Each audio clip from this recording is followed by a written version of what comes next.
What's up, you fishing freaks? Welcome to episode number 113 of the Kayak Fishing Obsessed Podcast, your ultimate source for all things kayak fishing.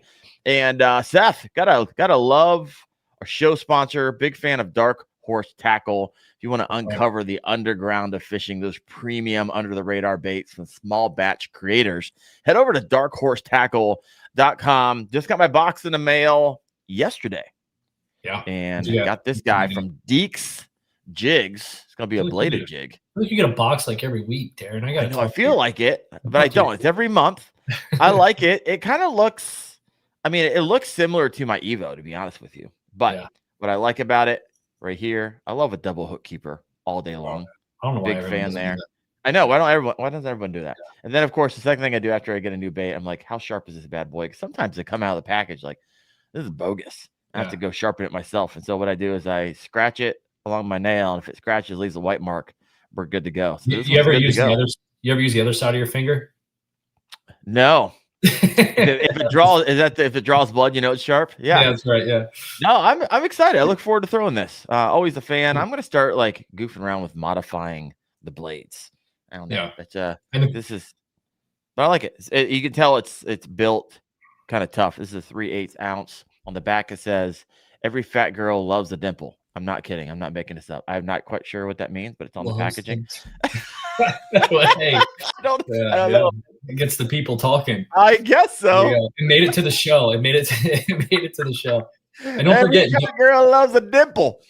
And Dark Horse Tackle has their store too, so you don't have to necessarily get the monthly subscription, which you can, but you can go on there and just order stuff, which is what I do. I'm not done with every fat girl loves a dimple. It's because it's a shrimp. You see that? Yeah, I do see that. I don't understand. I don't know what to do with that right now. All right, so let's move on. Big thanks to the channel members, Nitro Tracker, John Z, R. Conaway, new members this past month. So thank you guys for the support. Appreciate you more than you know. All right, Seth, how you been, brother? How's your week going? You're getting ready for another tournament. Surprise. Yeah, I'm doing well. Yeah, we leave for Toledo Bend like Sunday or Monday. For the week. So yeah, that's a big event. We got to get ready for that. Never fished there. No idea what to expect because there's not a whole lot of professional events that occur in the fall on Toledo. Ooh, so, and you would know because if you listened to last week with Brandon Waugh, I looked them up, man. We gave you the juice of how to win tournaments. And so we gave away, I had some people text me afterwards, Seth, like, bro, that was too many secrets in one podcast. Oh, nice. That's good. So if you haven't listened to that and you're like, hey, even if you're not tournament fishing, man, just dialing it in the pre-work in order to catch fish. That was a good show. Big fan. Cool. Good deal. Yeah. So I'll be heading there. See what we can do. See if we can try to get another blue trophy, which would be crazy. But I just want to perform well, execute, and be up there. That's the goal. Man, I'd be so pumped for you. You were one away. Oh my gosh. I know it's kind painful. I see it. You do have a blue trophy. It's right behind you. It's just number 2. I know you want number 1. I'm rooting for you. Looking forward to that. Love it. All right. Well, tonight, guys, how to catch smallmouth water donkeys. We're talking about how to pick up some big bass. And every time I go over to Jeff Little's page, that's all I see is big honking smallmouth. So I was like, you know what? I got to get Jeff on. We haven't had him on the show yet in 113 episodes. Jeff Little, the little stuff. Welcome to the show, brother. How you doing? Doing good. How are you guys? Great. You know what? Good. Not too bad. So, Jeff, actually, I met you for the first time. I've known about you for a long time. When I first got into the YouTube space, you've been doing this for a long time. I've heard you introduced as the hardest working man in kayak fishing before. You work for Snake River Manufacturing. And so I always love before we hopped into like tactical stuff, before we hop into talking about smallmouth, if you're part of the show, or maybe if this is your first one, we like to learn about the man or woman behind the tactics. So let me know a little bit about yourself. How did you first get into fishing? What got you hooked on bass? Why YouTube? What is Snake River Manufacturing? Why is there a giant sturgeon on your hoodie right now? Just lay it on us. Which one of those do I start with? I gave you choose your own adventure right now. Yeah. The sturgeon thing is the owner of Snake River Manufacturing, Sturgeon Steve. That's his backstory. His passion is catching, Snake River sturgeon, these dinosaurs, and we went out there. I went out there and was like, we need a fishing trip before we make any more marketing videos on these trailers. And like, we went out there, and the first thing you got to do is catch some rainbow trout. Okay. And like how big? 20 to 22 inch rainbow trout on gold jackhammers or gold rattle traps in Screaming Fast Current. And he's like, that'll work. And like, a lot of people, that's a trophy. That'd be a trophy. Yeah. No, it's bait. Bait. Bait. Seth, you ever catch sturgeon? I haven't caught a sturgeon. Okay, it's on my bucket list. My gosh, keep going, Jeff. So we didn't get any trout that day, but like he went through what you do, but that's what he's passionate about. Later in the day, I was like, okay, I know there's smallmouth here. We've caught some amazing trout, and I got to catch some smallmouth. And I went searching in the shallows with that guy, the 5-inch scented jerk shad, and just slow swam it through and got 2 nice ones. What's nice one in Jeff Little's book? I think I got one that was 18 3/4 and then one that was 17 3/4. So yeah, the fight on these things for like an hour worth of effort after trying to catch a sturgeon, I'm happy with that. Yeah, so. I bet. Utopia Outdoors chiming over here. Good evening. He just caught a sturgeon a few weeks ago, his first one. So congratulations, Utopia. That's awesome. I love it. I would have just been happy catching 21, 22 inch rainbow trout all day. So much fun. Oh my gosh. Were you catching them consistently? Yeah. Yeah. On gold rattle traps. I was using the Thunderhawk lures. I think they're out of Indiana. Okay. I have a few hanging on my bait wall. Look up the Sergeant.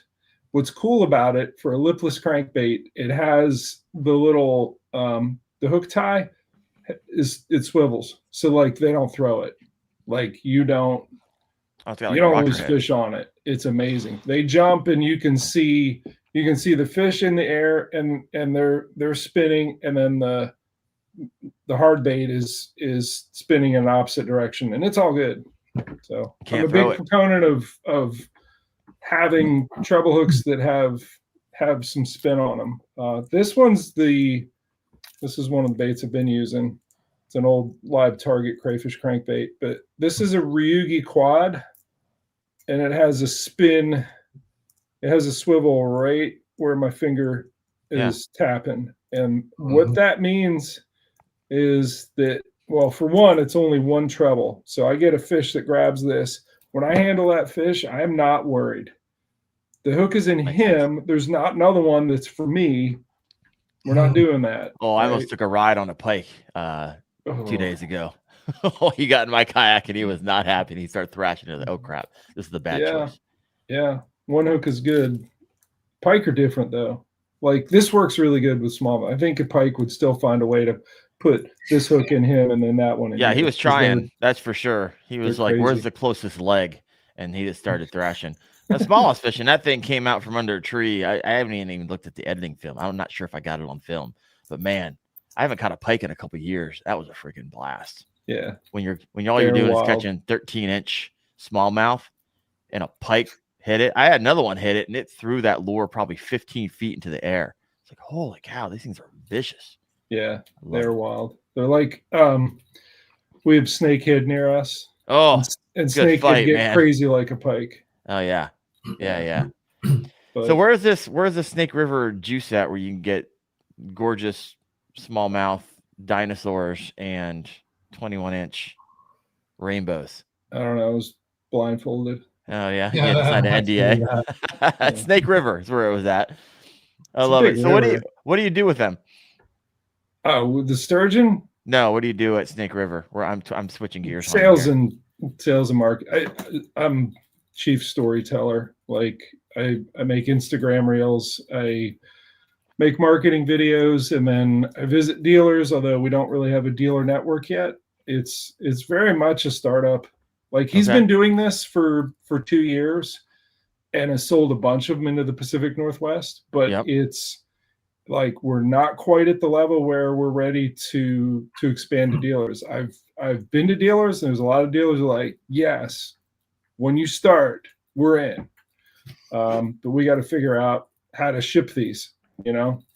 Yeah, that's the biggest. And beautifully welded, you know, he builds them like Steve's over the top, like quality above all else, including above making any sort of deadline. Yeah. So if you guys, which is tough. I mean, it's tough to hit deadlines when you're a perfectionist, and once you get it, it's the best. It's a forever trailer. Yeah. So, yeah. So one of the things unfamiliar, really fast. I'm not sure if everyone's familiar with Snake River Manufacturing. They make really high-end, super nice kayak fishing trailers. I've actually seen them firsthand. Chad Hoover had one. Man, these things are like they're excellent. They're high end, but like I think that's code for too expensive for you to even think about affording. And our single starts at just under $3,000. Now it's stripped down. You get bunks, you get wheels, you get an axle, and you get some plastic fenders, not those super nice metal ones, and then you build up to what you want. So, but he does crazy, what is it, FEA simulation. Like he's an engineer that's done things in, like he's made things for data centers and geothermal, and like as an engineer, he gets it right, because in the past, if he's gotten something wrong, it's like a multi-million-dollar mistake. So he engineers for perfection.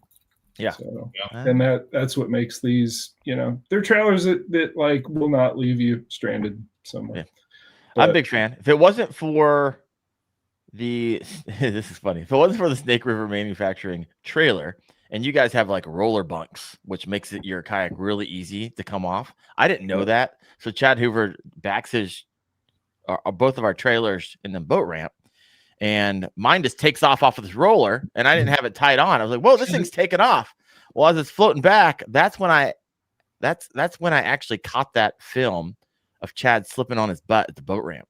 My kayak flew off the rollers and started floating out. It's probably 20 yards. And I had turned my camera on earlier when we started backing up the truck.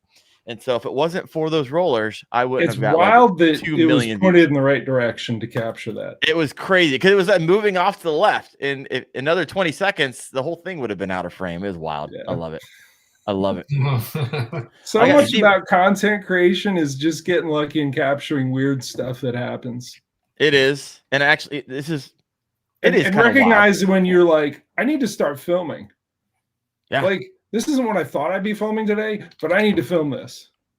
I've had people tell me like, oh, I was in my kayak and I had a 12-foot alligator like jump off a nest and fly over the bow of my kayak. I wish I had a camera. I was like, yeah, you wish you had a camera. That thing would go, you'd make a mint off that video. My gosh. But yeah, half the time it's not even, no one wants to watch me catch a fish. Everyone wants to watch like my buddies follow their kayak or fall on their butts. That's the thing that gets views. It's wild. It's wild. Thanks, or this is the weird stuff that happens. I had a video 2 weeks ago. I don't know if you saw this. I put my leg out of the side of my kayak to make a sharper turn to create drag. Yeah. And to miss a pylon.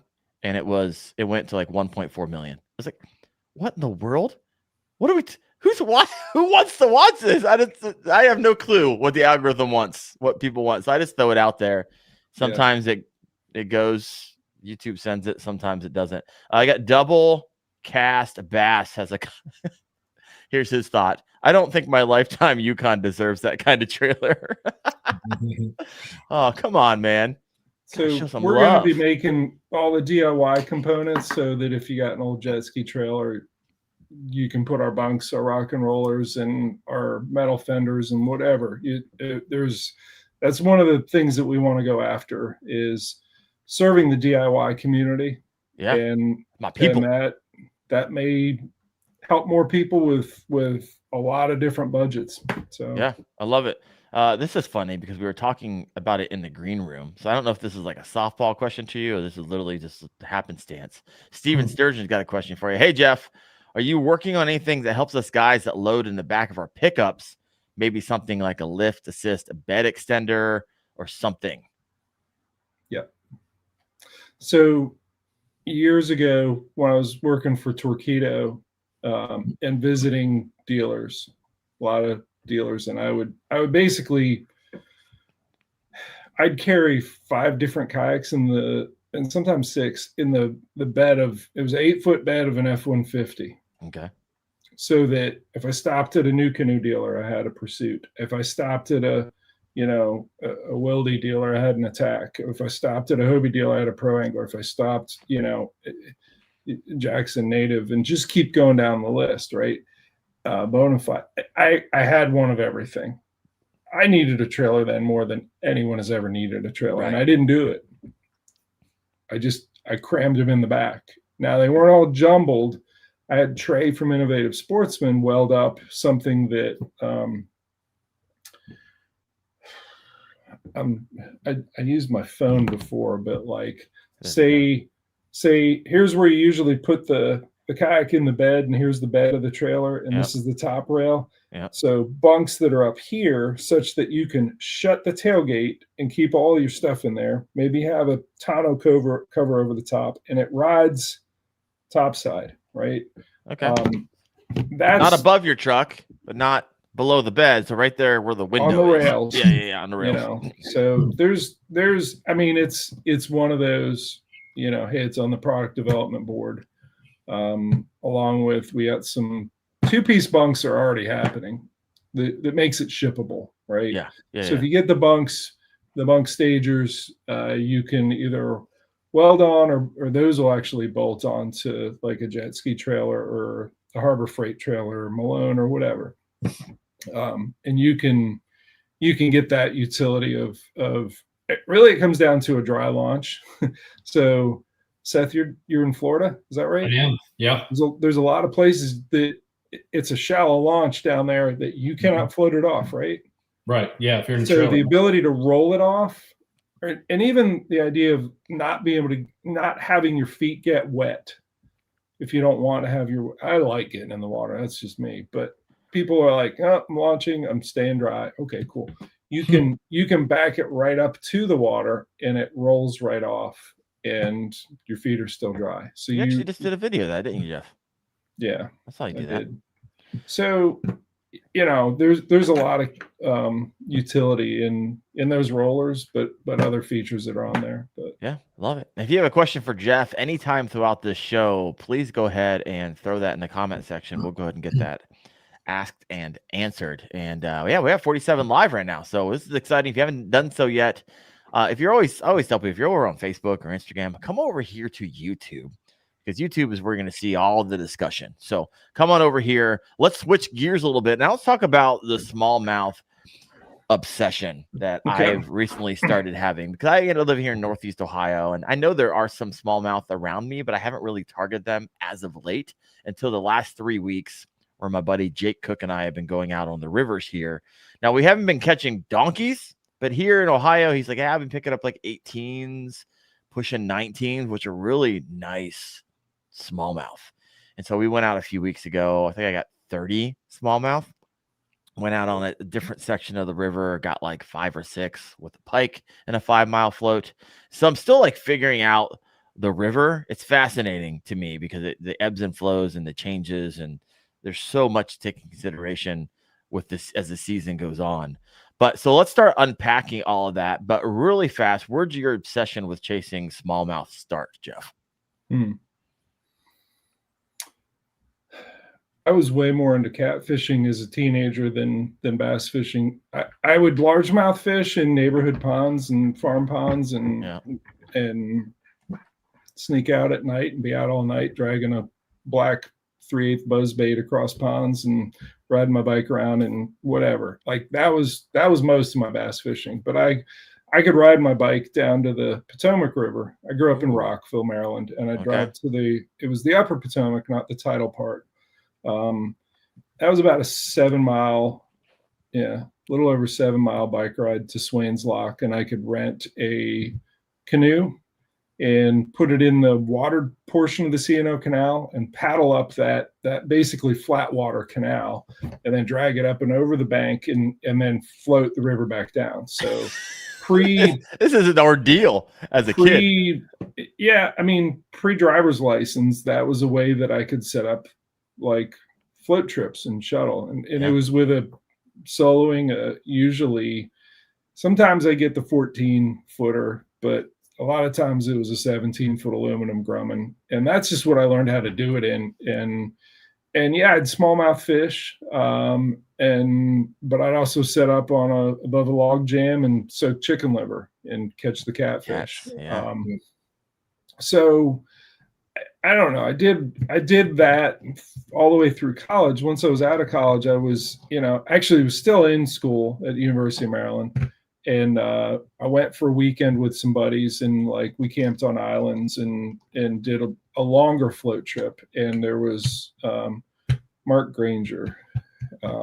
He was in it was a perception pirouette, so like an old school like creek boat, like a skirted kayak, and like I'm smashing them on I think it was the head and the puppy, like the top water, like frog colored, whatever. And I'm getting him, and he's just laughing, looking at me, and like, that looks like fun. And I look at him in the kayak, and I'm like, here, and I hand him a rod. He's like, no, man, I'm good. I'm having fun. I'm like, no, you're doing this. So the first person I ever saw kayak fishing, I forced it on him, right? So, and he caught fish, and he was like, this is kind of fun. I'm like, yeah. But I also know I've been out here all weekend, and when the wind's blowing, your life doesn't suck as much as mine does. And it was the precursor to my thinking, I should fish out of a kayak.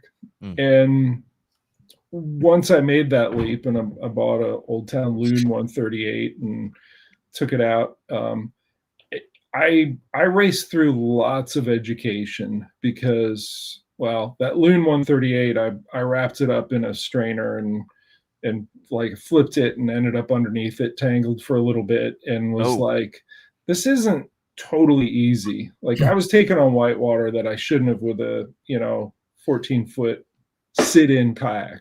So yikes. I popped up, from that a strainer, by the way, if you don't know, it's not the thing that you pour the pasta in the water into. Like, it's a tree, usually a tree in the water goes through it, but you and your boat do not. And that's what happened to me.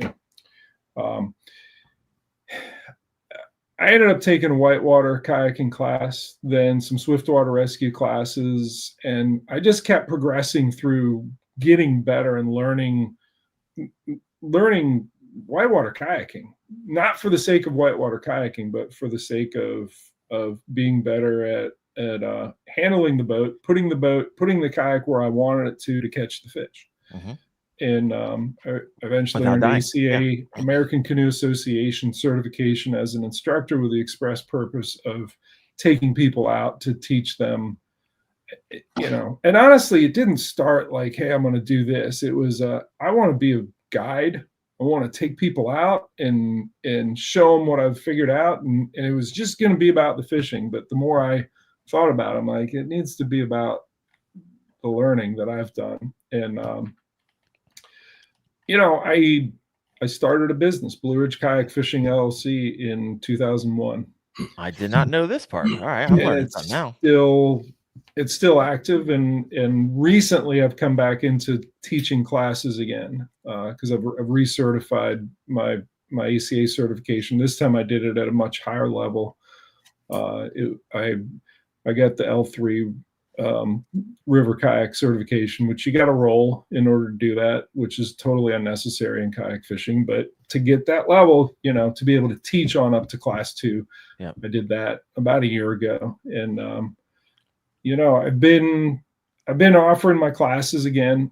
I did it initially from like 2001 or 2002 up through 2011. And then I started teaching the video camera. Actually, 2009, I started with the video, and I made a DVD, and then I made 3 more DVDs. And so I've been teaching through video for a long time, and that's what the Little Stuff YouTube channel is. And there's a whole lot of instructional. You want to learn about catching river smallmouth. That's one of the better resources out there to like teach patterns, teach, understanding stream flows, teach understanding even like the logistic of setting up a float trip, which seems really basic, but I'm like, that still has to be taught because there's people who are just getting into this that understand that like you got to bring your keys with you. Yeah. That's problematic. I got a bunch of questions coming in from the audience. I'd like to take those. They're for you, Jeff. You ready for this? Yeah. All right. Well, this is more of a comment. Marty Hughes, my man over here. Jeff Little is the Smalley Wizard. So thanks, Marty. 100%.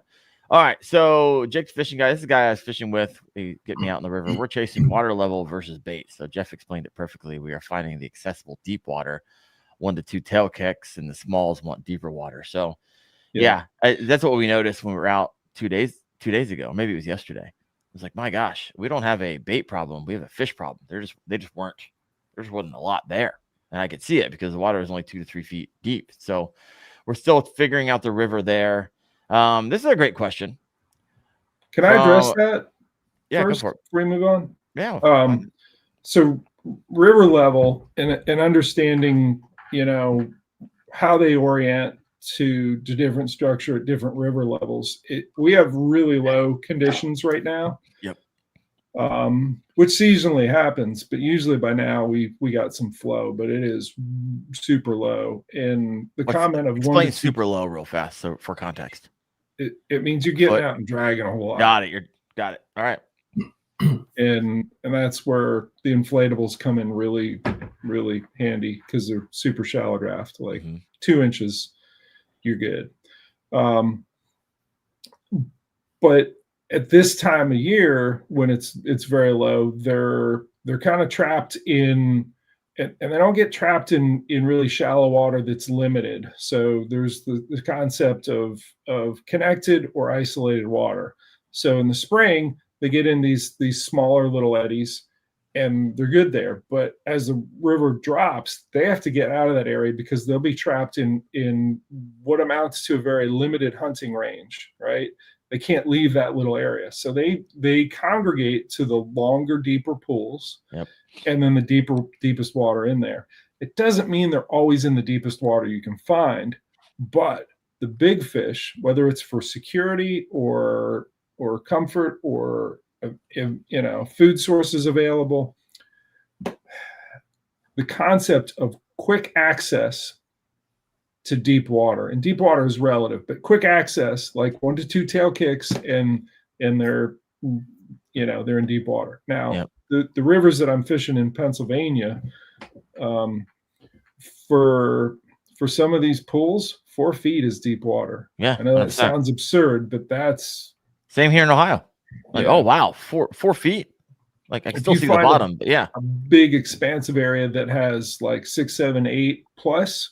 That's really nice deep water. And I showed the crankbait earlier.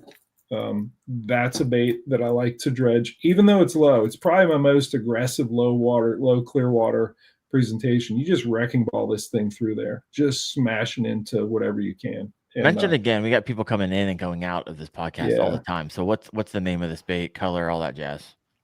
And remember, people are listening in too, so he doesn't have a treble. The color is Krylon, whatever I found, and I mean it was a live target crayfish crankbait, which they don't make this one anymore, and I covet them and rehab them.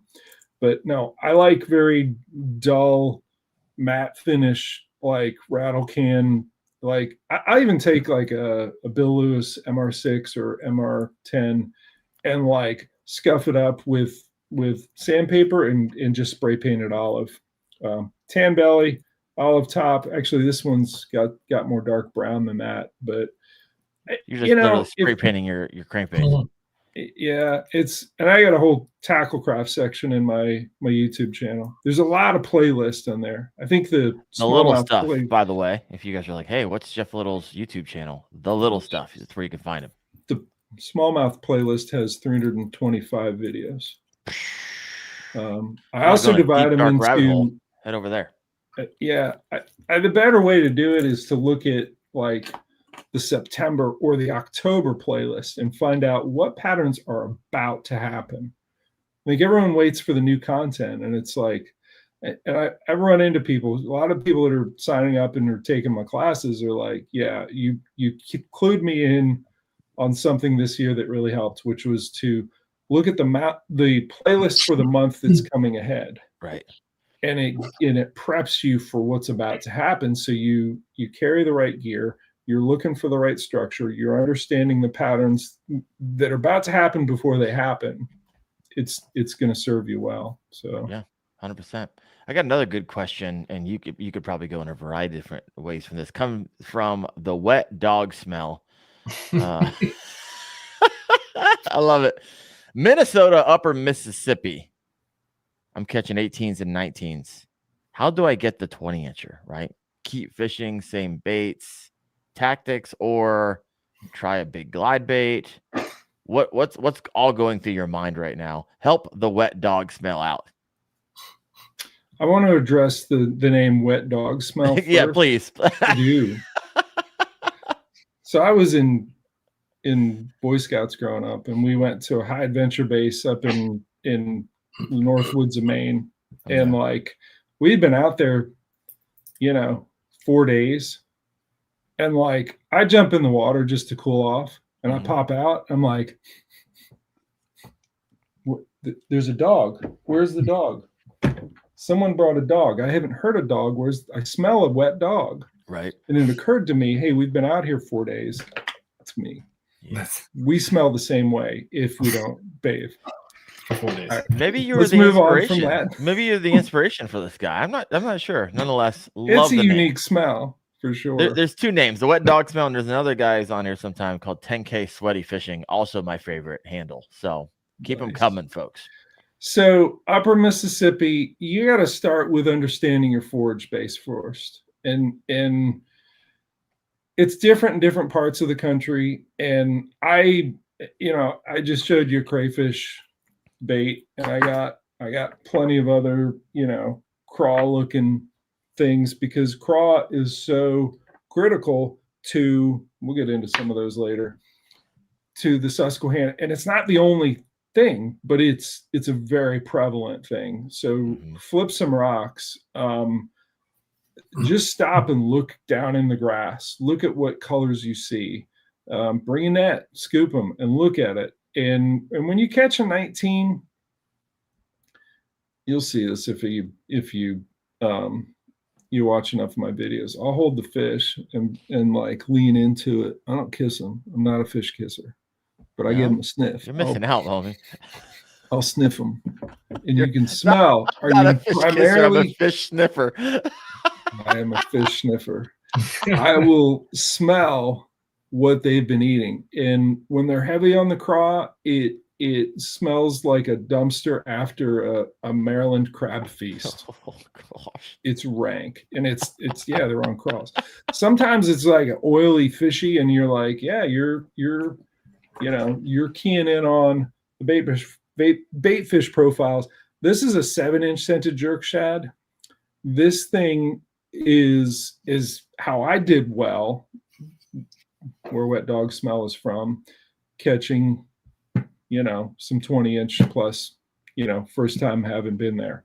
I will use this a couple different ways, but the best way for getting the bigs, if they're flying around and just slamming everything, man, just take this and put it on the back of a jackhammer. Give it a big profile, right? But low clear conditions, I'm catching, I just finished editing a video where I got one of them that was over 20 and a whole bunch of between 18 and 19s, slow swimming this on, and I grabbed my short stack that has all my stuff that sits on the front of the inflatable kayak. I don't think I have the hook, but I got another one that's smaller. But real quick, that soft plastic, what was that? What brand is that? This is a Z-Man 7-inch scented jerk shad, and I've glued the eyeballs on there. I was about to say, I've never seen Z-Man with eyeball like that before. All right, keep going. I got a video on that too. All right, so this is a grip pin hook that I used a do-it mold to put the this sort of banana shaped weight on, right? Mm-hmm. And I have one. This one's the size for the 4-inch scented jerk shad. Got it. And that's what actually caught my biggest smallmouth ever out at Dwarshak Reservoir in Idaho. It was over 7. I'm on now. But I slow swim this, so it just moves through straight and even about that speed. How's the wobble? Anything? No.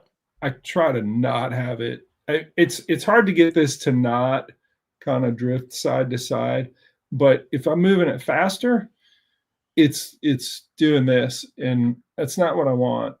I want it. The phrase "not dead yet" is applies. So you're moving this through so slow that you're maintaining line tension so that when they crunch it, you feel it. You're not letting it settle on the bottom, but you're working the middle of the water column for something that is just going to be dead within the hour. And they don't pass that up. Not dead yet is what you're looking for. Not dead yet. I did one of my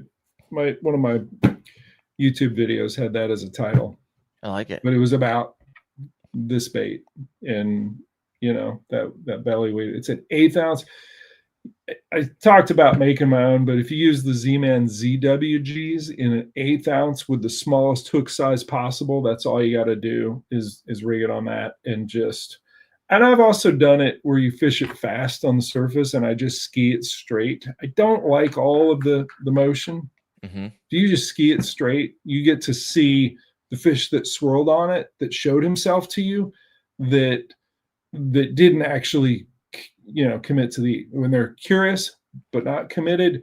If you run it straight on the surface, just skiing it across, not skittering, almost you like see that playing. swirl, like I see you, and now I'm going to go back in and give you something you will not pass up, the automatic eat. So there are baits that have a lot of drawing power. What's the color on that? These are shiners. The shiner color? Yeah. Got it. So the eyeballs. Yeah, you take the time to get these eyeballs and glue them on. So walk us through, where do you get them? 1, 2, why is that important to you? And 3, what glue do you use? Where do I get it? Like whenever I stop in a fly fishing shop, or Do It Molds actually sells that kind of stuff. Let's see if I got the glue. I mean, it's Gorilla Glue gel. I should have one here. Okay, note to self, restock Gorilla Glue gel. I have it in the other bag. It's a process. It's a tedious process. There's a video on that in the tackle crafting. It's called Eyes. The thumbnail just has these things lined up as eyes. All right. Can't miss it. Does it make a difference? Do you feel like it makes a difference having those on there? Seth, here's the difference it makes. It's hookup percentage. Without these eyes, they mess with this part of the bait a lot. Yeah. They mess with it. I do the whole rubber band tug of war thing. Yeah, it sucks. You just you get to see this giant smallmouth with the front end and the hook hanging out the front, and he just looks at you saying "ha ha," and then he drops it on you. With the eyes tell them, all right, which end to eat first, because they want it to go down head first, right? Yeah. My hookup percentage went way up once I started using eyes. Yeah. So it gives them more of a target there too. Gives them a target, gives them, and I like them oversized. That's not like a fish crazy. This size, that's too big of an eye. I like that. I never thought about eyes. That's just not until now. Yeah, this is. You ever put eyes on anything else besides like fish? You ever throw them on like anything else? Like jig heads and all that stuff that you can paint them on? There's an underspin. Yeah. Do you put the oversized eyes on those? I have no idea. Yeah. But I poured that with a Do It mold. The plastic is a Z-Man, but I poured that with a really really sticky little, owner 5318. Love that hook. That right there, the eyes. Do you do it for largemouth too? Do you think it makes a difference there? Or not as much? I don't see why it wouldn't. Sure. Yeah, Steven Surgeon says, I wonder if Black Sharpie would work for eyes as well. Have you ever tried that, or do you need... It bleeds out. Okay. It doesn't have a well-defined border. It looks blurry. Yeah. Yeah, and those eyes are kind of reflective too, and they kind of give off some shine. And yeah. All right. I think if I learned anything from this podcast, like the juiciest so far has been the eyes and your history with that and your experience with that. I love it. So the wet dog smell, says, been catching them on a scented jerk shads and Zoom speed crawls, just not cracking the 20-inch barrier. What do you tell guys tells you that outside Slow of it down. go grab some eyeballs? Slow it down. Yeah, put the eyeballs on, but just not dead. Painfully slow. Yet. But will be in the hour. That's what you got to think. Not dead yet, but will be within the hour. And that brings out. There you go. There you go. Wet dog smell. Jeff, I think you should change your YouTube from the little stuff to Jeff the Fish Sniffer. I think that would go. Chad gave me the name. I subscribe. The Fish Sniffer? Chad gave me the little stuff. We were fishing after a national championship, maybe 2017. By the way, I had years of producing content. I put content on something called Pivot Share, and it was a subscription-based thing. Okay. I timed it wrong.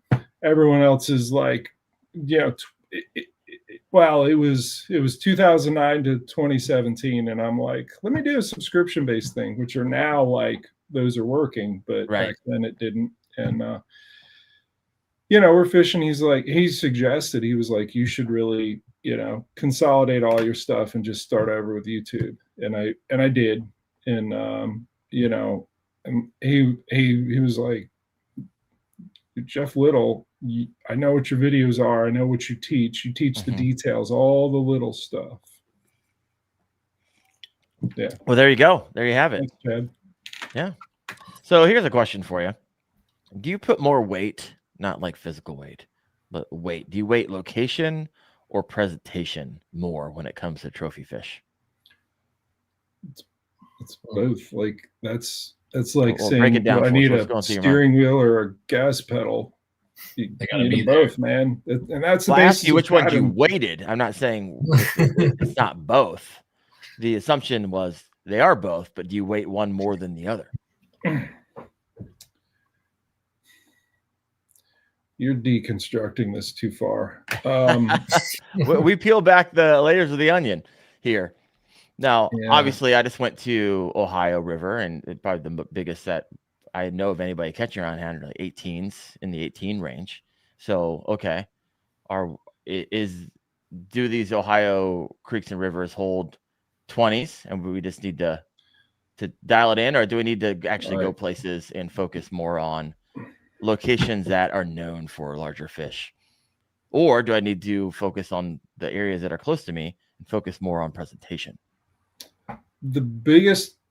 Some of the biggest, Indiana got a new state record smallmouth recently. And like last year or recently? It might have been this year or the year before. Okay. Came out of the lake, right? Apparently out of a lake. Yep. That everyone said, there's smallmouth there? That's so far south. We didn't think. West Branch, Susquehanna. Everyone knows the North Branch is amazing. The main stem is amazing. The Juniata, all the tributary, amazing. And then everyone, what about the West Branch? I don't really go up there. Well, it's not as healthy. It doesn't have as many fish. But the two giant, the ones that I know, I hear that story multiple times, two different fish that were caught up there, and they were, 23 plus inch fish are West Branch. And so to just chase where hey, this is a nationally renowned, this is where you go. Sure, that'll you'll have fun, but don't write off I guess what I'm saying is you have to, for location, you have to have an ethic of exploration. You have to be willing to, hey, let's find our own fish. Let's not go for the sure thing. Let's go check out. And honestly, we talked a little bit about my early kayak fishing. A big part of that was the Potomac River Smallmouth Club. And I was the trip coordinator, and we would do trips to like the Upper Allegheny or down to the New River or the North Anna River or the Rappahannock, or we would go somewhere in West Virginia. We'd just go all over and just explore. In the process of researching water before you fish it, at least back then, and I still have a stack of these things, but like a whitewater guidebook, right? Wow. This is Exploring Virginia's Waterways by Edward Gertler. I got a whole bunch of them here, but and there's a lot of online resources, but go explore. Actually, I was talking to someone this afternoon that lives down in Virginia, and I'm like, have you fished this river? What about the tributary of that? And they're in his backyard. I know where he is in Virginia, and I'm like, you have amazing, like, yes, let's come up here to the Susquehanna, and I'll do my kayak fishing class for you. Sure. Great, we'll do it. By the way, when you go home, you need to fish this river, and this river. Mm. And two of those are like creeks. And two of those, I floated like a 14-mile stretch for 2 holes. And in those 2 holes, you had 2 big fish each. And that's not at all a sure thing. But that's a blast to go to be like, man, have I wasted a day? I've caught a couple little rock bass this big in like smallmouth, maybe a 9-incher. And I'm like, what am I doing? What did I do? And then you pull around the corner, like, this is a bigger pool. And you lob a cast down in there, and something goes pow, and you're like, whoa, this is something. And you catch a 19-incher in something that you're like, this is just a creek. That to me is a lot of joy. That is like, hey, I thought there was going to be fish here, and I got the validation of being right. Mm-hmm. That's the joy of fishing for me in a really tight package. That the validation of and you don't get that when you just go to a shore thing all the time. And I know when you're new to a particular type of fishing that you want the security of knowing, like, am I even in the right state? Right. Am I, and I would say every time there's a tournament that comes to the Susquehanna, everyone does it. Everyone hits me up. Hey, is this really? Yes. How about this one? Is that a good stretch? Yes. Oh, I was thinking about going over here. Is it fish good there? Yes. Just so you know, you're going to get yes. Are there any stretches you don't like? I'm like, no. And if you watch my videos, people that like hunt for like, where's Jeff's hunting? I always pick different floats, because it's like, for one, it's annoying that people do that and think that that's the location. I just got to know what pool he's in, and then I can catch. It's presentation. So right there, I finally answer your question. Presentation. Just because you know where I'm fishing doesn't mean you can catch them. And that's where I really drill down to what's important. Not dead yet, or whatever it is for that particular bait. And let's talk baits, because we've only talked about a few here. We are at 51 minutes into the show. If you haven't done so, please hit that like button. Helps you get a little bit more yardage after it's all said and done. But what are some of your confidence baits, or like, hey, I'm putting, like, I was getting ready for this river trip, and I was like, okay, which lures do I want to lose? Which is usually what happens when I river fish my baits. And so I'm putting together a list of all the ones I like. In categories or broad, I'll just ask you, are you more of a power fisherman or a finesse fisherman? Oh, I love them both. I mean, I was throwing the plopper. It was a good day. I was throwing a Ned rig. It was a good day. Answer. Throwing the Gobius. I'm really happy to hear you say that. Yeah, I'm all over the place. Because people that are like, I'm really good at finesse, That's code for I'm really good at wasting a lot of time in one spot where it should have happened on the first cast. Right. Or, hey, I'm really good at power fishing. Well, that's code for like, I'm going to go down there with the ship, like throwing a mag draft until the time's out. And rejoice the days that it actually works. Yeah, right. I filmed so many people in competition in this sport that have made a living, which is very few people, but they're always cashing checks. Almost without fail, they're really good at knowing when to upshift to power fish or downshift to finesse. And in finesse, I already showed you a couple of the finesse ones, but I'll show you this one. That's the Z-Man Llama tube. Oh yeah, I added a little finesse worm there, and I made my own jig head with, again, that Owner 5318 like super sticky hook, right? So you don't use the Llama tube jig heads. You want no, the guard. I make my own stuff always, but this is such a small tube. This represents the most finessey thing you can do because it's an automatic eat. If he sees this, if a bass sees this, he will eat it. He will not pass this up. It's automatic. Too easy. Yeah. Same thing with the 4-inch scented jerk shad. 4-inch. You dead stick in front of any bass, they're gonna be like, slurp it. So you do that when you know you have the right location. You're on a pot of fish. Okay, start throwing the automatic eat stuff. But you got to find that first. And a lot of times it comes down to you need your search baits. You need your baits that you can throw out there and retrieve. And maybe it's so big that it gets hit, or baits that have drawing power. If I say a bait has drawing power, Seth, what is a bait that has drawing power that you used? Something that makes noise on top of the water, or a bigger swim bait like a glide or anything like that draws them out. Yep. How would you define drawing power? Something pulls them out of where they're currently sitting. It gets them moving. Yeah, it gets them moving. Gets them moving. They right. Check it out. They can't not go run up to it and at least look at it. That doesn't mean they're going to eat it. That's right. So they're gonna at least show themselves, and you'd be like, oh, that's the kind of root ball these fish want to be on. Noted. And that's valuable, right? You gotta strain a lot of water to figure that out. And you can do that with a bait, even if they're curious but not committed. Or you can do it with something and we did it yesterday in yesterday's class. I call it crash and learn.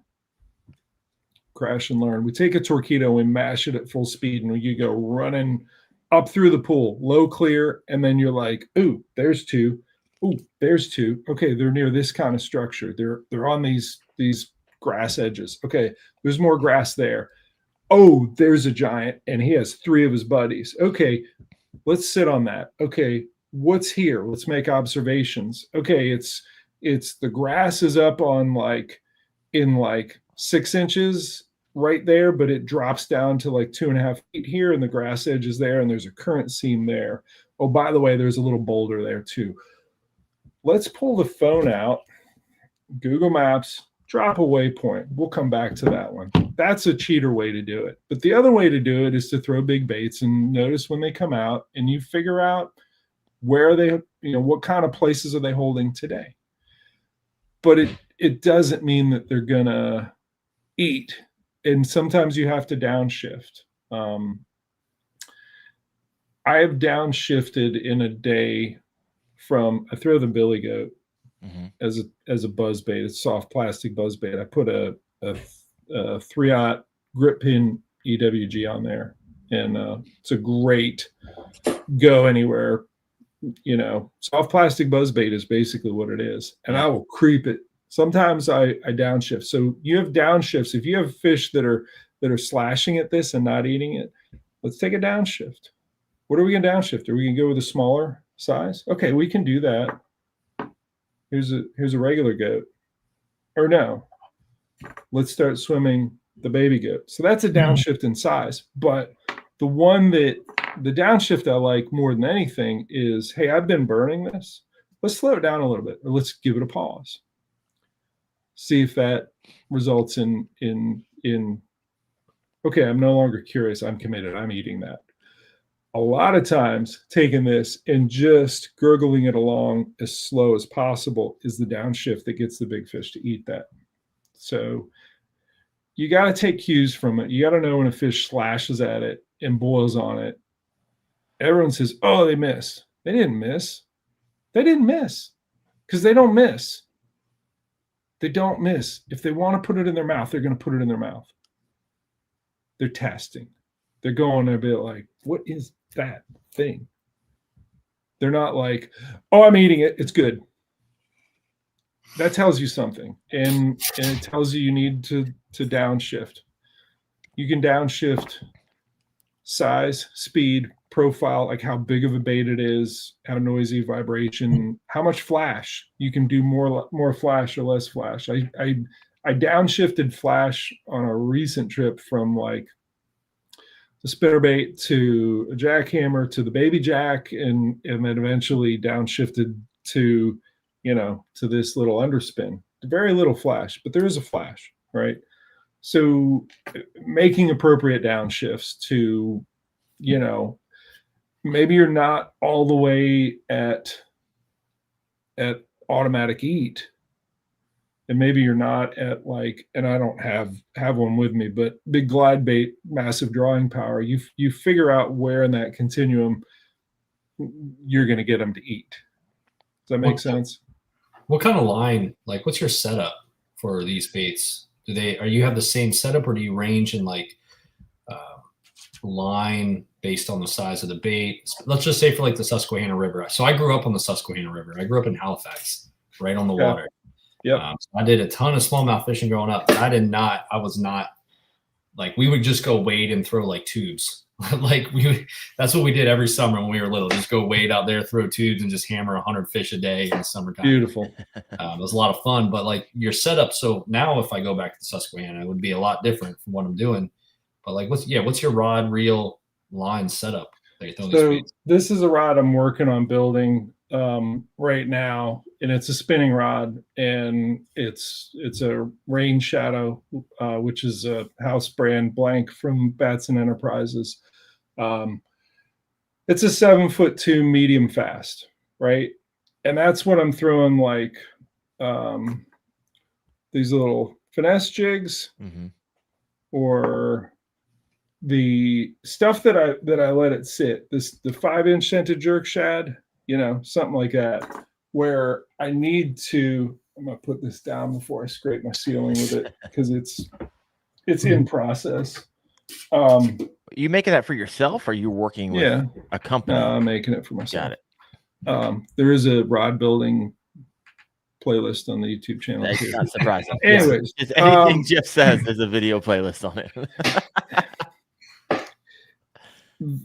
That's a Eternity RX10, which is super sensitive, and I will throw the 5-inch scented jerk shad, and it has that banana shaped weight of that resting on the bottom, because it's got such little resistance compared to, say, a regular Arky style that like comes to that firm rest on bottom, and you're like, yep, I got a good connection. That you feel. This other one, not so much. So having a good sensitive rod, and people say that a lot, but this one's just crazy sensitive.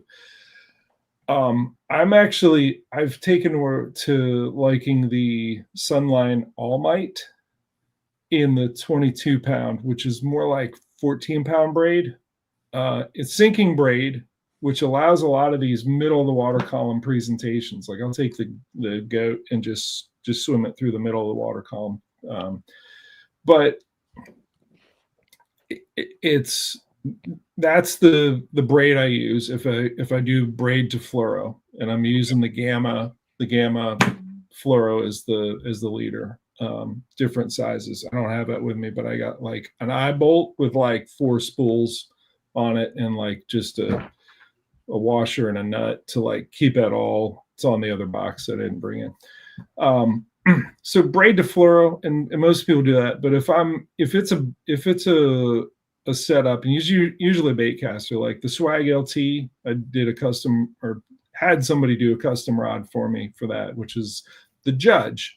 So the Judge is more of it's a moderate fast, and it really loads well. And I actually do the spinning rods with that, and bait casters, but I'll put the spinning rod and I'll throw that big chunk of plastic, which is a lot of weight, and I can launch it.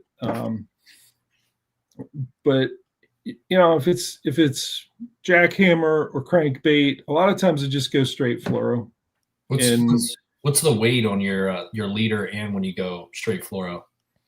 It varies. I've been told, like, I had a lot of students that sign up for my class, like, asked about all that, and every time I say it, they're like, "Wow, you like to use cable." I don't know. The GAM is super. I think it's weighted lighter than or heavier. I don't know. Like a 12 is going to be more like someone else's 15, and I'll use the 12 a lot. Yeah. If I'm grinding the bottom a lot, I'll use their 20.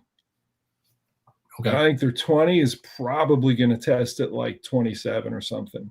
And that's in clear water too? Like if it's crystal clear? Yep. So it's underrated line significantly. Interesting. Yeah. I got a couple comments coming in from some of those listening in. So let's go ahead and jump over here. Then I got a question for you, Jeff. The Classy Kayaker said the other day I was getting like a strike, but they weren't committing. So this is gold. I was trying to figure out why I was getting strikes, but no one wanted to eat. So thank you there. That's a sign that you need to downshift. I would want to know what were you throwing? If Classy, they say, let us know. We'll circle back to that in a second. Brew Tank Outdoors. This info is awesome. Given the juice, Steven Sturgeon said the gurgle is priceless and heart-stopping. Love it. Bass Raft as well. That gurgle is no joke. But we've been talking a whole lot about river smallmouth fishing. What do you do different when you go lake smallmouth fishing? Yeah, and the reason Darren's asking this is because he catches a lot of drum. And he goes to it's drum after drum. That's what the pictures I'm seeing. He calls it the redfish of Ohio. So we're trying to move him off of that. No shame, and that's a fun fish to catch. Oh gosh, so hard fighting. I mean, everyone makes fun of me. The guys, it just tells me you haven't caught a drum before, because my goodness, they're cool on a BFS catching a 10. They're really drum. Cool to catch, unless you're in a tournament where you have to bring in smallmouth, and then they're not cool. Or walleye, yeah. Because you think, oh, yeah, I'm bringing in a bag today. No, you're not. Nope, stinky fish. So my lake smallmouth fishing started in where I really studied it. A reservoir here in Maryland called Pretty Boy Reservoir, which is one of Baltimore's water supply reservoirs. And you got to figure out the forage. You got to figure out what they're eating. You got to know, that's a weird one. That lake, they eat a lot of, there's white perch everywhere. There's no shad. No shad. Dwarshak, when I went out there, it's kokanee. And any of these lakes out west that have the kokanee and have some bass, go fish them. Go find, just get you a glide bait or mag draft that looks like a kokanee or anything that is in that range. And like, again, I keep showing this. But do you guys see this yet? Everyone's like, yep, already ordered it on the way. But know the forage base first, right? And I think before we started this, we were all talking about, like, I pulled this book out, and this is an old OG composition. Yeah, man. 2003. Yeah, there you go. That's when I started it. But these are stream flow gauges. I keep track of stream flow gauges. so much of what the patterns are is dependent on how much water is coming down the river. And this is the data. This is old stuff, but like I got one section for the Rappahannock. There's one for the James. There's the Shenandoah. That's the North Fork Shenandoah. There is a Susquehanna one on here. That's level. A Juniata page. And I write little details on there like, what the gauge was doing. Is it rising? What's the CFS? And did it drop to this level? That kind of stuff. What caused the rise? And then I link details on what was the pattern. And honestly, I stopped doing this, although I kind of came back to it here recently when I go fish somewhere that I'm like, I've never been there before. If I ever return, I kind of want to know before driving up there that it's not blown out or it's not like going to be a shin bashing death march because there's no water in the river, which is like everywhere right now. On a lake, I think that piece of data is wind speed and direction. There's so much about wind on a lake that spurs feeding activity, right? There's also, what is the forge doing seasonally? Are they at the backs of the creeks? Are they out in open water off of those points? And a lot of that you can figure out with a good depth finder, where you just go for a ride with your depth finder and you look at side imaging or the down scan or even forward facing and just sit on a point and just scan back and forth. Door shack, that's all I do. I've learned to do it. It's kind of where it kind of came together, the whole forward-facing sonar thing. Torpedo motor has me moving at like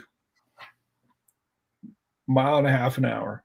Okay. And all I'm doing with a forward-facing sonar is sweeping back and forth. And I'm looking. Am I looking for those giant smallmouth? No. I'm looking for schools of kokanee. And when I see one, I'll tighter wobble it back and forth and see, hey, kokanee. Yeah, it's a nice little cloud of kokanee.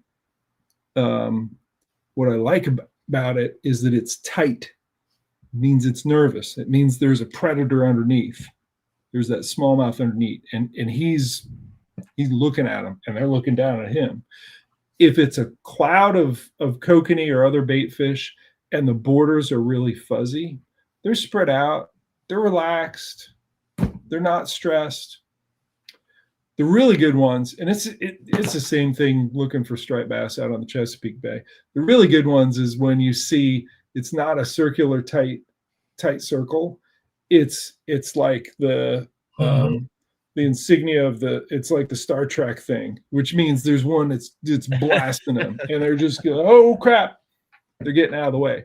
You see that? Yeah, you got to throw on that right away. And it lets you know. I mean, you scoot around and you look at their depth, what their borders look like, what they're hanging out near, what are they hanging out off the points, or are they going back in the creeks, or is there something else that's happening? Do they like hanging out over old road beds, or do they like this kind of drop off, but that other kind of drop off isn't right? So learning the forage, assessing the forage, and figuring out what are these, what's the food doing?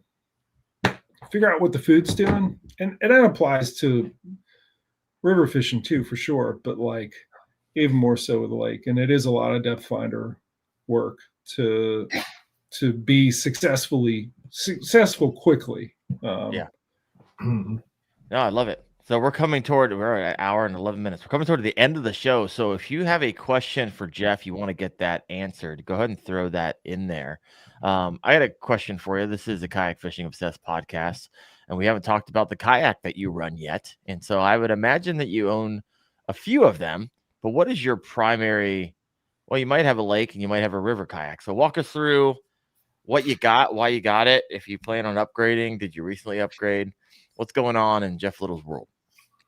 So I worked for Torpedo for close to 7 years, and I got to rig and test and learn about lots of different kayaks. And I at some point understood that a flat bottom, long length of wetted surface boat that was lightweight is going to be the most efficient. I'm going to get my best test numbers. And I have in an inflatable kayak that's long fits that bill. Okay. And no one really built that. And I was like, I actually talked to a bunch of different companies saying, hey, design it like this, and got lip service like, oh, that's great, Jeff. Thanks for sharing that, and they do nothing. And I got frustrated and eventually just ordered one, designed one, talked to people in China. By the way, they're made in China and Vietnam, drop stitch flooring. That's where they're made. If they were made domestically, well, I'd want to talk. Ordered one, said, okay, let me figure out how to rig this. And loved that it was super shallow draft. The stability, the primary stability was amazing.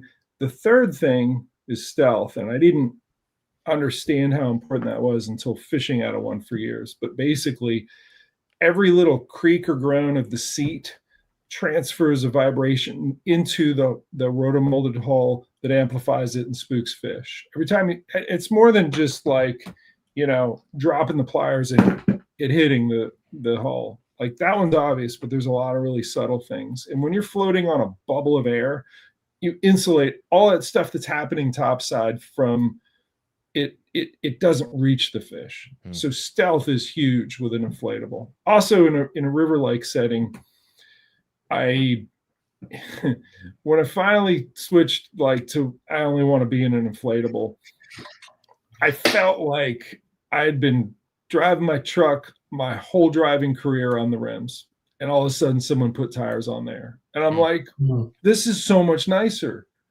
I don't have to have these jarring, crunching, pinballing through these rapids. I can have these gentle little these little rubs, and like it's just easier. It's quieter. It's more stealth, more stability. So I designed the kayak that I'm using. I'm on the water tomorrow teaching one of my kayak fishing classes, and I'll be in a Innovative Sportsman Osprey 1436. I saw that exact. I don't know if it's the 1436, but the Osprey. I think it's the owner of the company on the Harris Chain of Lakes like 2 years ago. That's true. And I'm like, he was going like 7 miles per hour out the marsh. I'm like, dude, what? 6.8.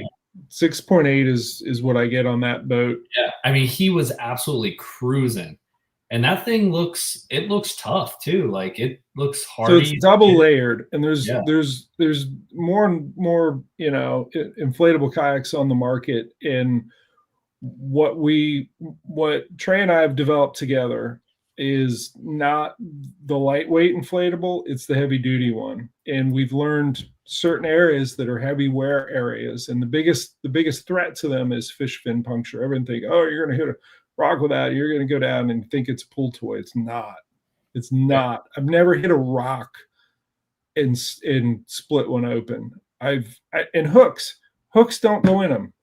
Yeah, I've never had a hook puncture other than the one that I intentionally had a friend jab in there, and I had him beat a fresh crankbait against the side of it to try and get it to stick to it. I'm like, is your arm tired yet? After like 5 minutes of him trying to like smack it into it, just swinging it.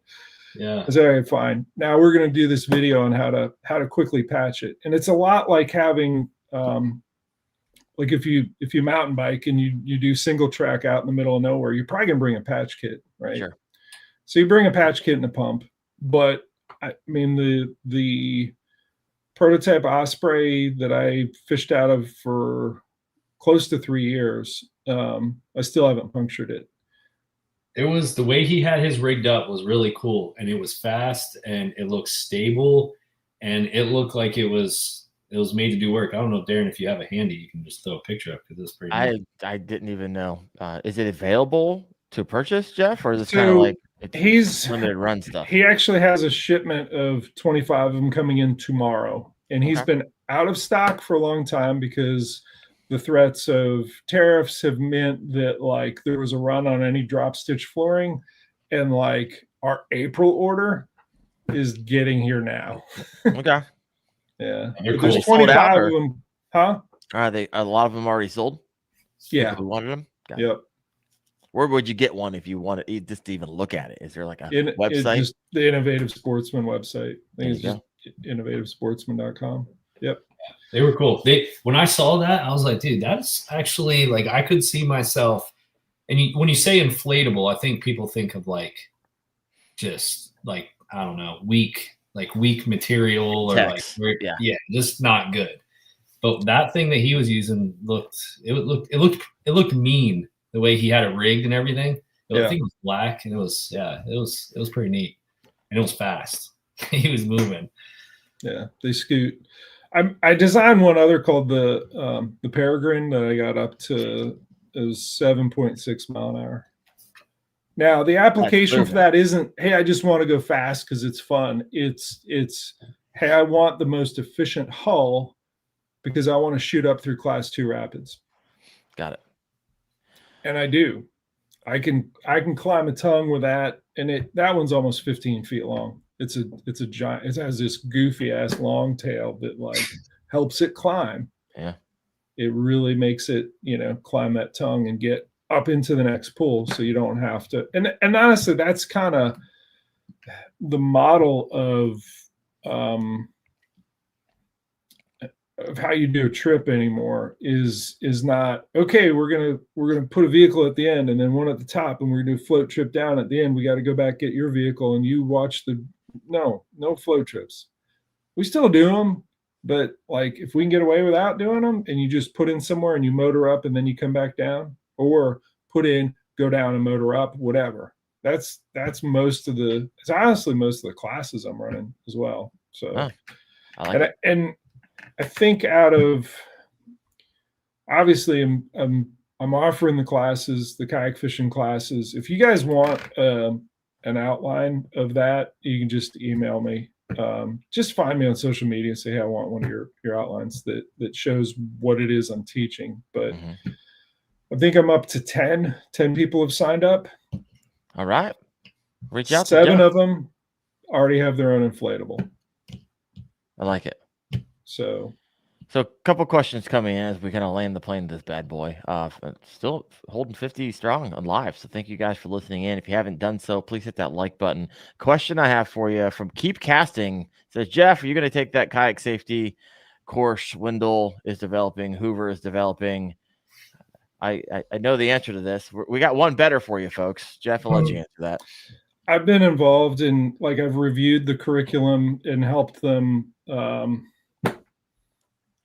just reviewing it. And a lot of that is the American Canoe Association certification, where it's not, hey, do you know how to paddle in whitewater? It's do you know how to help people learn how to paddle in whitewater by assessing what kind of learner are you? Are you I have to watch you do it first? Or are you I just got to jump in and screw it up and then you can coach me what I did wrong? Or are you hey, I got to listen to you talk about it for 3 minutes and then maybe we'll, learning how people learn is a critical part of this. And what I've seen so far is that we have a really solid base in this curriculum that you guys have been developing, and I have some for sure some input, and hopefully when I get to the end of my 2 of my classes this fall, I can start filming some of the river-based stuff for that. That's what I want to talk about. So part of the KFAS, Kayak Fishing Advanced Safety Training, is once you get your basic done and your advanced done, you can then start doing modules, right? Like, I want to get into river fishing. That's a whole nother thing, right? So instead of us trying to shove it into basic, where a lot of people don't river fish, we're going to be leaning into some people who are highly knowledgeable and have very significant skill sets in that, like Jeff, to create a module around river fishing and the safety around it, and even within that safety, how to catch fish in there. We're going to make it a dual purpose.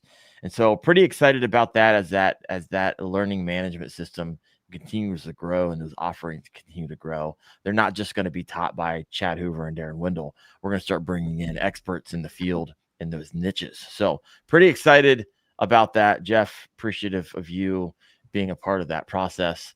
So let us know what can we look forward to from Jeff Little in the months. What's the rest of the year and going into next year? Do you have like anything noodling around in your brain we can be excited about? Obviously, you're teaching classes now. Yeah. I mean, the kayak fishing classes I'm going to take through October. I think once we get into November, unless someone's already taken a previous class, like I did this before where, I will take people and teach them how to catch winter river smallmouth. If I know I've been out with them before and they know how to handle themselves. But that's like a mandatory, you got to have the dry suit. So I'll be doing that. Continue to work with Steve Carroll at Snake River Manufacturing to develop. And I think a lot of the content surrounding that is going to be surrounding the DIY type stuff where he can send it out to me and I don't always have to go out to Idaho to film all that and tell the story that way. He's going to be shipping me things to like show, hey, here's a good new way if you have a pickup truck, or here's a new way if you get a Harbor Freight trailer to put our bunks on it. And, that'll continue for sure. And then beyond that, what I mentioned, once I'm done teaching, I'm going to be filming these river kayak fishing modules. Come on. And November is a great month to do that. We're going to have flow again. It wouldn't be good for me to film them now because we have no flow and teaching back ferrying and the Dufek stroke and all these higher, level boat positioning. And it'll be more than that. I mean, I'm going to cover pattern development for river smallmouth. I'm going to cover forage assessment, stealth approaches, and, not just the paddling skills. And for sure, we're going to talk about the different ways that people die on a river kayak fishing, because that happens. Yeah. We're going to talk about hypothermia. We're going to talk about, reboarding practice, and we're going to talk about idiot jet boaters that want to kill you. And also maybe a little bit about, hey, they're not idiots. They just need that lane and you're parked in the middle of it. So you're the idiot. We'll talk about all the river hazards and, and make sure that you know what you need to prepare yourself with so that you actually make it home after each of those trips. So safety is a driving force behind all this, but we also want it to be really juicy so that people are learning more than just how to be safe. They're learning to be more effective as anglers. And the biggest part of that, and this comes back to what I said earlier, I've filmed so many people that do well, are higher level, tournament anglers. They're really good at putting the boat exactly where it needs to be to make that right presentation and get bit the first time. Love it. Well, Jeff, we look forward to having you on again in the future. This is going to be, I'd enjoy it. It's going to be a good time. I had Basshole NH said, subscribe to Jeff's channel. Heck yeah, Cool. brothers. If you haven't done so, head over Thanks. is your home base YouTube? Would you say? I guess. I mean, I've been doing more on Instagram here recently. I'm actually going to back off of the YouTube stuff here in the next couple months because I'm doing the classes and that's enough. I mean, the last 2 classes were 12 hours on the river. Oh, wow. That's a lot. They get their money's worth. And, and I don't really have room for filming everything that happens the same way I do if I just go out and do. So I'm taking a break from that for a little while, and I encourage people to look at the playlist, look at the October playlist. There's a lot of good stuff from previous years, but also Instagram is Jeff Little Kayak Fishing. All right. Well, you guys heard it there. Bass Raft said, hey, this is an awesome episode. Love it. Excellent show. Thanks, from Thomas. Jeff. Thanks, Jeff, from Steven. Keep smelling those donkeys, Jeff, from Johnny. And so I love it. Well, folks, thank you so much. Hopefully you pulled out some nuggets here. It's going to help you become a better kayak angler out there in the water. Next week, we have Trevor Powell, who, if you're like, who is that? He's the guy right now going in the Yak Off. So that's a thing coming up here. I'm part of the Yak Off next week. And so the voting will begin. So you'll see my YouTube and all my social media stuff blow up asking for your vote. So please help me do that. In return for his vote. Say what? I said, make sure everyone asks what you get in return for your vote for I Darren. don't even know. A belt? I think a belt? Well, you guys get more than I think I get. No, what we get, what do we get for voting for Darren is what I would like to know. Maybe one of those 47 hats on the wall there behind you. Dude, I'm getting a hat wall. I started it. My wife's like, way too many hats. So I was like, you know what? I have this entire wall here. It'll probably hold, oh my gosh, probably 150, 200 hats. And so I'm excited about that because I keep getting them at a more faster rate. So pumped about that. All right, folks. What's your style, by the way? What do you like? Are you a Richardson 112 Richardson guy? 112. Yeah. 100%. Yeah. That's what I think this Cashion one is right now. Gotcha. But I'm an equal opportunity hat wearer. Some just fit better than others. Some just look better than others. But yeah, I'm a big fan of hats. I don't think you're ever going to go to my YouTube channel and find me not wearing a hat. I don't think any of you have ever seen me not wear a hat. Yeah, maybe. No one knows if I have hair under this thing or if there's no hair and completely. I mean, no one knows. It's a mohawk, guys. I take the structured like Richardson 112s. I'm going to show you this Yak Attack hat. I rip it out. I rip all the guts out of that. Animal. I don't like it peaked. I like it. And I've been told, hopefully that all it carried, I've been told I'm a dad hat guy. A dad hat? Yeah. Yeah. And when I wear them for a long time, they end up like that. The legacy hats I like a lot. Okay. Yeah. See, Thomas is like, I wouldn't recognize you. You wouldn't know. No one wouldn't even know who I am. I love it. Well, folks, I appreciate your listening. I'm glad that a lot of people thought this was a good show. Jeff, grateful for you and your time. Seth as well. Love having you guys part of it. And a special thanks to show sponsor Dark Horse Tackle. Once again, it's a whole lot of fun getting this box every month and just ripping through a lot of these baits, catching fish on these baits. So head over to darkhorsetackle.com. Check those out. Hope you guys have a great week. See you next Tuesday at 8:30 p.m. Eastern on the Kayak Fishing Obsessed podcast. You guys have a good one.